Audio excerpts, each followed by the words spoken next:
Today's topic, day 3 topic, is renegade relationships and how we deal with our self-attunement, our self-care within the scope of our connections with other people. My mantra for writing today's script was boundaries are not barriers, baby. They are your desire wrapped in self-respect. So let's see where that takes us. I bet you already know that self-care isn't going to get completed in some kind of solo comfort or spa bubbles.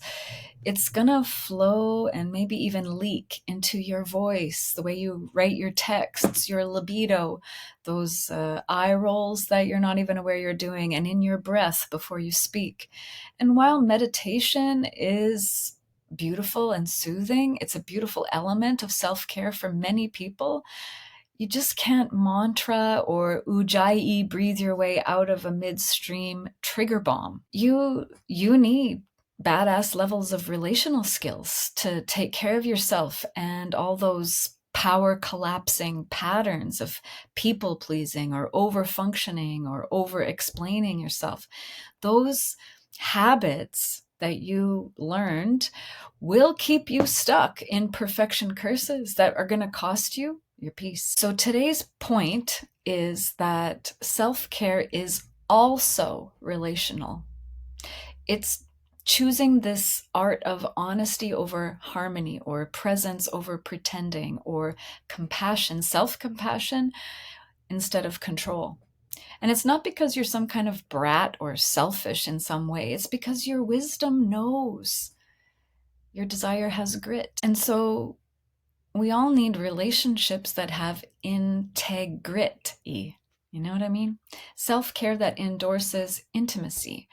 And the closer you are with someone, the more likely you're going to get into some kind of collision on the dance floor, because intimacy is so much more than physical. It's the feels in your heart, in your mind, in your spirit even. So that really is going to include relationships with your kids, your friends, your relatives, and in your community.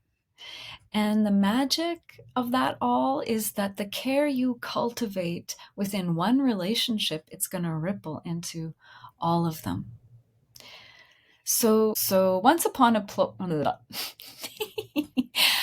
once upon a post blow up, I think I can say this. This is going to be hard to say. Once upon a post blow up meltdown, I realized my higher functioning had become a dissociation. I was choosing to disconnect from my own desire because I had this urge, this will to do effort in fulfilling all of my duties. So I was choosing duties over desire. I was performing the part of the good wife or good mother while my gut was screaming, "What about me? What about me?" And that, my friend, is how resentment starts to wear tight panties. You know what I mean? So I began small. It was admittingly awkward and completely unpolished. There were no mentors really for what I was exploring. There was just this raw intuition and this imaginary paddle that was barely keeping me afloat on Schitt's Creek. One day, instead of just swallowing my desire again to keep the peace in my home, I really did hearken to its whisperings. And even though I was, moaning through my frustrated tears, I actually managed to get out, I need something else. I need to do this different. And at that point, I didn't even know what that else different was, but I had stopped, paused, halted things enough that I could just crack open the little door to my power. And in the next meltdown moment, I got a little braver. In the midst of some stormy conversation I was happening where I was getting the bitch label from him and giving out the vibe of that asshole will never get me, I stopped trying to force any kind of mutual understanding, and I leaned into a more magical, if you will, question instead. And that inner magical question was, what does desire have to say? But how it came out was, Would you like to know what desire I'm having right now? Boom. That one question changed everything. It wasn't another brick wall between what I was going to be permissible about or allowing and what I was going to outcast. The question, would you like to know what I desire right now, was an invitation. And that one question became a new boundary. It became a living, breathing curiosity, a powerful boundary. And that moment in my body felt like empathic oxygen. And I think that is what the heart of a renegade or badass relationship is really about. It's about honoring your commitments, of course, but it's also about honoring or considering your cravings, your longings, your wants, and then caring for them in some way without ghosting yourself. A self-care package within a relationship means remembering that it's not selfish when you want reciprocity. It is a powerful work that you can do to make a request that you have into a clear voice of desire. And that kind of self-care is a sacred way of creating boundaries that breathe. So boundaries, they're not about creating ultimatums to change people or to force people to change unless, if they don't, right? It's not some kind of a line in the sand that creates a punishment or some kind of a threat. It's not about ultimatums. Boundary work is really about energetic choreography. It's more like dancing. So it's not how we learn to care for ourselves only. It's about how we attend to ourselves and the relationships we want to keep.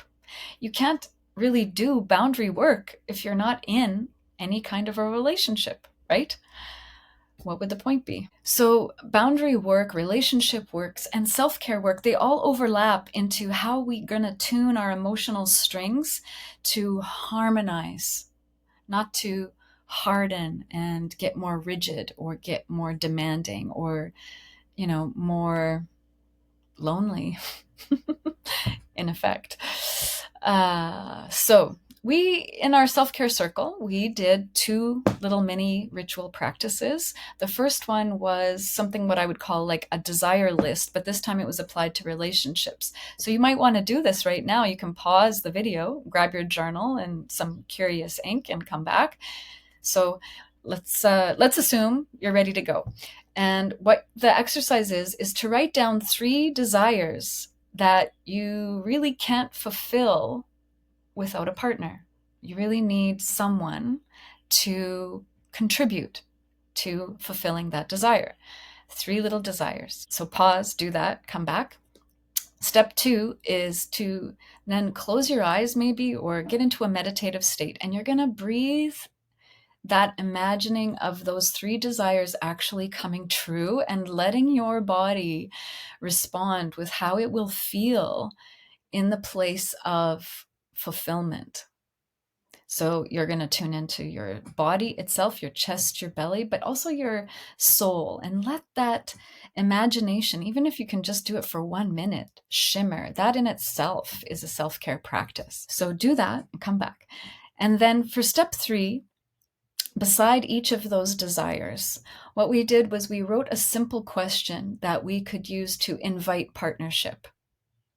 So I can give you my list. We talked a lot about getting a drink of water. So that was number 1 for me was, hey, would you mind getting me a glass of water? Would you get me a drink? Please. I'm thirsty. Would you get me a drink? And then my second one was, would you hold hands with me for a minute? And then my third one was, could we go for a walk together? Any kind of walk. I'd love to go for a walk with you. Would you come? Would you take me for a walk, please? So go to your list, your desires, and see if you can write those desires from a state of power, from a state of this is my unapologetic desire, whether you can meet me here or not. And let that pleasure of imagining it just sparkle throughout your eyes, coming into your cheeks, your breath, and even your sigh. You might want to say them out loud and let that pleasure leak into the sparkle of your eyes, into the glow of your cheeks, and even into your sigh. Just start breathing with the thinking about it. And then our mini ritual number 2 is a practice that I got from a woman named Kasia Urbaniak. It's called the Desire Guessing Game. I'm sure that I've adapted it in some way. It's not probably going to be exactly what I learned from her, but I just wanted you to know about her anyway. This was pure gold. I was kind of surprised. In our circle, this one was really, really solid and really powerful to do together. So here it is. What you do first is you write down 2 to 3 names of people that are close to you. We found it easy to do 2, but 3 is better. And then beside each name, you're going to see if you can already intuit what they might desire most, what they're really after in their life or their relationship with you. It could be something deep or not. It could be small, big. You don't have to, overthink it too much. Just get a sense of whatever it is that you're, identifying, that it has a resonance of this is true. So go try that. And step 3 is sort of like a modification of your antenna or adjusting your senses, because it might be hard for you to realize that you don't have a connection with somebody else's desire that you really would like to have. So step 3 is a little bit trickier. What you're going to do is actually witness them. You're going to observe them in real time, quietly. And that attention you're giving, it's a powerful currency. So you're going to be sensitive as you're paying attention to them. It might register, they might feel it. But when empathy meets desire, that connection, it becomes heavenly, I want to say, divine. So in the collaboration we had in the circle, we actually did come up with some really wonderful ways to speak to somebody as we are attuning to their desire in real time. So you might want to add these into your back pocket. If they look at you and they say, "What are you doing?" or whatever, you can say something like this: "I feel your body is tense here," or "I feel like it's trying to say this," or "It's closed off to me, actually. I never noticed that before." Or you might say, "I'm really picking up on something that I think you deeply want. I'm picking up a desire. It might be right or wrong, but this is what I'm starting to understand or observe with you." And then the third kind of line of response was maybe if you actually start having a dialogue of like, "I am actually realizing that I'm not very tuned in to your wants and your desires. And I actually really want to figure that out because that's the kind of relationship I want to build with you. And, do you want to tell me, like, what kind of desires are you having today or lately or in general?" And it might be that you asking that question puts that person on the spot. Lots of people get that like shocked deer in the headlights look when they are asked a question about their desire. But they might start telling you something. And then you can say to them, "Wow, I am hearing you. I hear that you have a longing for blah, blah, blah, blah, blah," whatever it is. So this is an exercise where you get to really find that empathic sensations, that intuition. It's simply learning to listen to body language. So do what you need to do with that. And so in closing our day 3 recap here, I want to remind you that self-care, it's not solo work, it's soul work. It's how you practice love with a capital L without losing yourself. So when your relationships start feeling lighter, truer, more playful, more aligned, that's not an accident. It's because your desire is actually guiding, and theirs is guiding the process together, weaving. Because intimacy doesn't hide away while you work on yourself or heal, right? It's actually dancing within your attention of presence and pleasure. Self-care includes self in relationships, relational care. So, as a close for today, let's see if you can complete this little metaphorical sentence with your own words. Desire is my compass. Desire is my... How do you answer that? How do you understand what your desire really is? I would love to hear your answer. I would love to hear how this recap landed for you, and I would love to hear, about where you take it. So, may you carry some love in the pockets of your heart. May you carry my support with you. I really appreciate your participation in this 3-day self-care circle challenge, both the invisible virtual side of it and the people who showed up in person. So if this week cracked you open in some way to wanting even more than these recaps, more than 3 days, I sure hope you'd consider joining the Badassery Selfcare Circle. It's brand new. This is like pioneer level. And I'm hoping that it's going to become a real sacred, spicy sisterhood where we can all attend and grow and share skills and resources to growing a wildly romantic lifestyle for ourselves. In that membership portal, there are pep talks, there are boosts, there's meditations, there's coaching calls, and there's social gatherings. So if you want to badassify your self-care rituals, emotional alchemy, doing desire work, and having access to more body freedom, that's what I'm here for.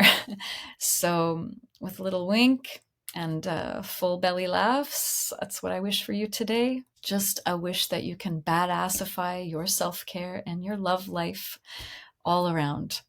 If you have any questions, send me messages. And if you're a yes to the Badassery Self-Care Circle and there's anything keeping you away from it, please let me know, because I am working out this tech world for real. And there are still little road bumps to work out. So I wish you wild and beautiful joy. Bye for now.